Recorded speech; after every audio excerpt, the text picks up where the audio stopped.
Welcome back to another episode of That Backyard Property Pod. You're here again for another mini-series, and we are tackling bank policy today. How exciting!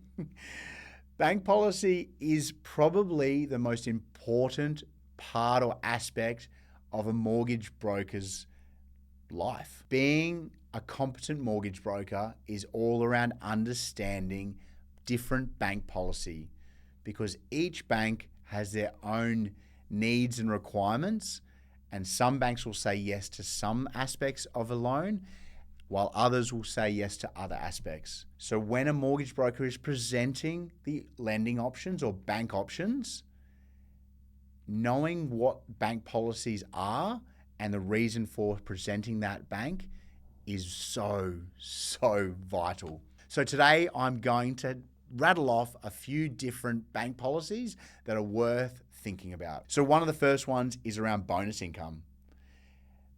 Not all banks look at bonus income the same.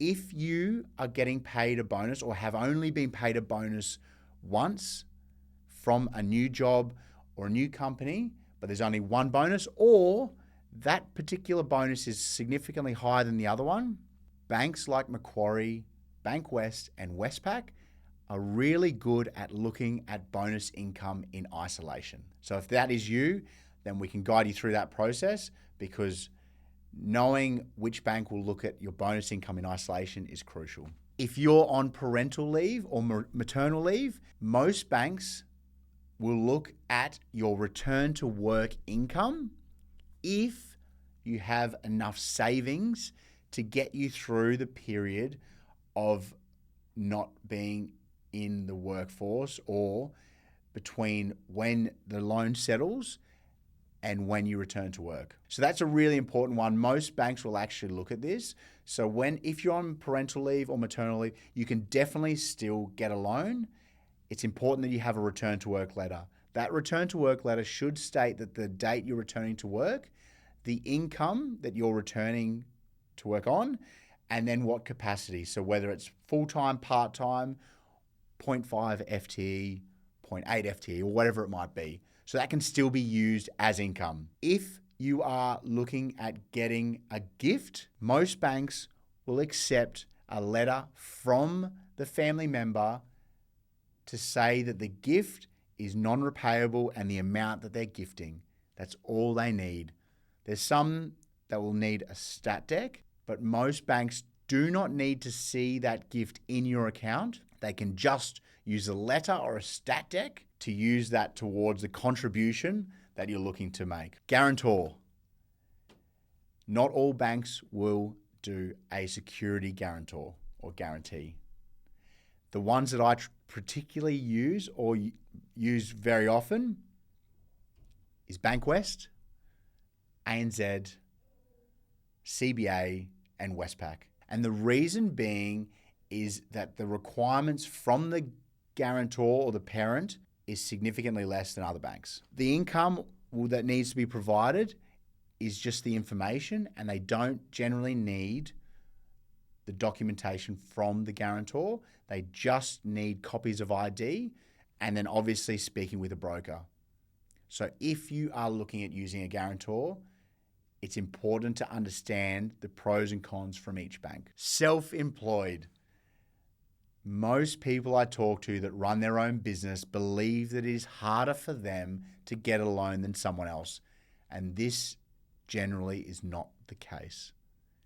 If you are self-employed, there are a number of different ways we could get a home loan for you. Westpac will look at your last 2 years of notice of assessments and average the two of them, and they'll use that income for an application. They don't need all of your financials. Bankwest and NAB can look at your salary in isolation. If you are paying yourself a salary, they can look at that in isolation and use that towards the application to the bank. So they don't need all the financials, but they just need 2 payslips and sometimes last year's income statement to show the salary you are paying yourself as a business owner. ANZ and Bankwest sometimes Commonwealth Bank, sometimes NAB and AMP, sometimes Macquarie, will look at your financials in isolation for 1 year. If you are running your own business and you've had a really good recent year, then I would generally look at Bankwest and ANZ for this particular application, because they'll use just that income in isolation rather than averaging out your income over the last 2 years. Cash out. You may have heard people talking about equity and using that equity to go ahead and renovate, invest, or whatever it might be. The banks I particularly use for this scenario is Macquarie, Bankwest, NAB, Commonwealth Bank, or ANZ. And the reason being is that those banks will generally let you borrow up to 80% of the value of your property without incurring mortgage insurance, and also without needing any verification or physical evidence to show what the money is being spent on. If you are looking to take cash out for a future investment, those are the banks that I would generally use, because it is far easier to get the money out, so it is sitting there ready for you to then make that investment.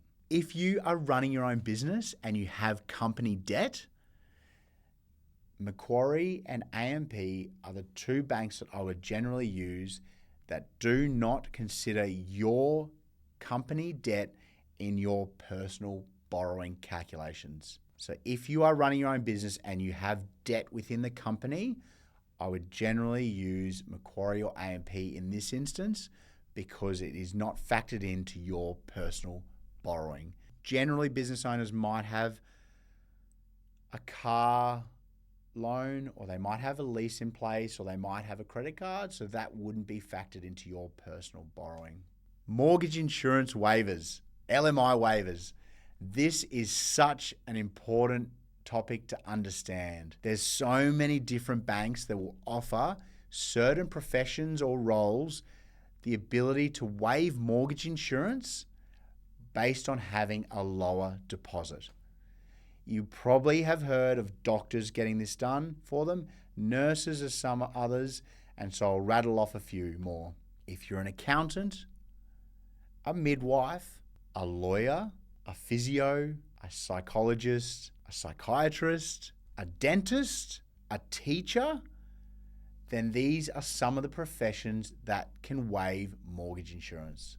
When you're reaching out to a mortgage broker, make sure you let them know what your profession is, so they can advise whether you are eligible for a mortgage insurance waiver. If you are a first home buyer looking to use the first home guarantee scheme, this is a scheme where you need a 5% deposit plus stamp duty and other costs depending on the purchase price. The banks I would traditionally use for this scheme is NAB, Commonwealth Bank, Westpac, because they're generally more accessible than some of the other smaller tier banks. So if you're looking at using the guarantee scheme, on the website, it will show you all the banks that are under the scheme.